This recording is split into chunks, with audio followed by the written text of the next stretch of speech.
exactly what do you do at Trevors Foundation? We work to raise childhood cancer awareness and then support research into causation and prevention of childhood cancer, and to develop programs for childhood cancer patients and survivors that will improve their quality of life. What would you want people to do to support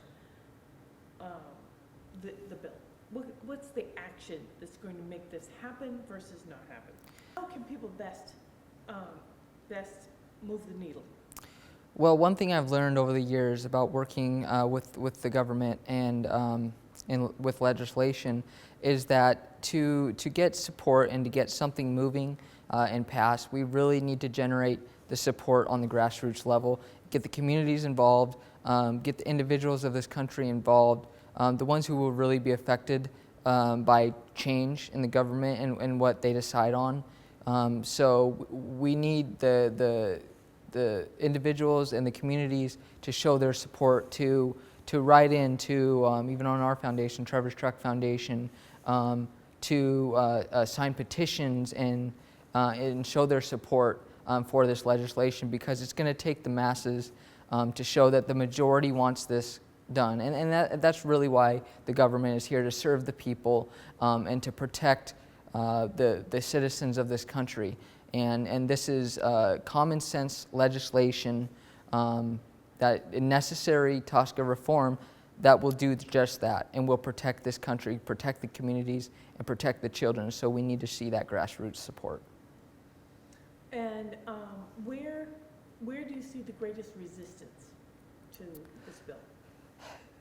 You know, I think the biggest problem is the party lines in government. We see the Republicans and the Democrats, and it's hard to get them to work together and see the common goal, and which really is, it's all about the kids in our communities and protecting them. It shouldn't be about politics. It doesn't matter if you're red or blue.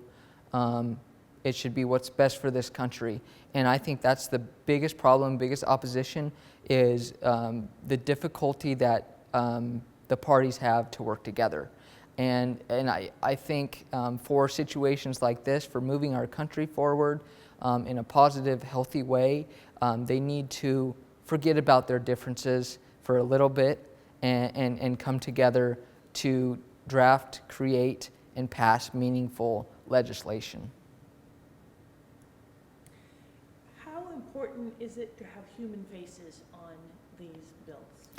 It's crucial. I mean, it's probably one of the number one most important things that can happen, because I think putting a face to a name or a face to a cause, someone who's actually experienced what has happened, and they can really speak to why that legislation is important to get passed, and there's just nothing more important than having a face to a name, someone who's actually experienced a disease or has benefited from certain things that have been done, or they have fallen short from certain things that haven't been done. So you know, I think it's kind of with everything that you have to, in order to understand something, you just have to hear the personal stories. Otherwise, it just doesn't seem real. It seems like fiction. Last question. What earthly argument is there for not passing a bill that would protect children or people of any kind from toxic chemicals? Well, and this is sad, but this is where we have gone. It goes back to financial concerns, and that's really what it comes down to in this country with a lot of things, and it's unfortunate because that's not the way this country started, and that's not the way it was founded. But it seems like the almighty dollar kind of towers over everything today, and it dictates where we go in every part of our life. And it shouldn't be that way, especially when it comes to the health of our children and the health of our communities. But I think that's the main factor that's involved here is, what are the costs? How much is it going to cost? and can it be done in a cheaper way? But I think the thing to remember when it comes to your health, you can't put a price tag on that. We always seem to have money for the health care. Yeah, you know, and that's we always have the money for the cure or the attempted cure, but not the prevention.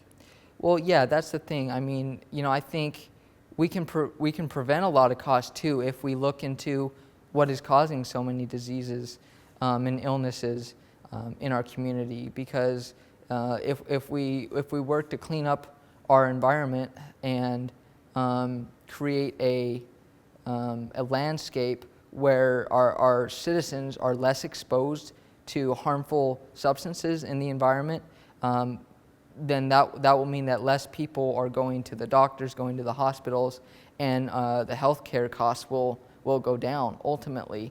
And just on the surface, it looks like the cost to do this will be more, but when you really look at it over the long run, and when you kind of look at the language and the details, it's easy to understand that preventing more people from getting sick will reduce healthcare costs. How old are you? 25. You're 25. And you were ill when you were 13. 13 and regained your health at what age? Well, I went through 6 weeks of radiation therapy after an 8-hour surgery to remove a tumor from my brain. And then I went through 14 months of chemotherapy after that. So I was done with therapy about 2 years after I was diagnosed. And then it took about a year after that for all of the remnants of the treatment to get out of my system. And I started to regain my strength and my coordination and some different things that. So when you speak with senators and representatives, congresspeople, what's their reaction? You know, I think it's the same as most individuals is, you know, they kind of have blinders on, and it's something that they don't want to address because it's not a fun issue. It's not fun to look at sick kids or sick people or talk to those individuals. But I was the same way. My family was the same way until I was diagnosed. When it hits you personally, you're forced to address it.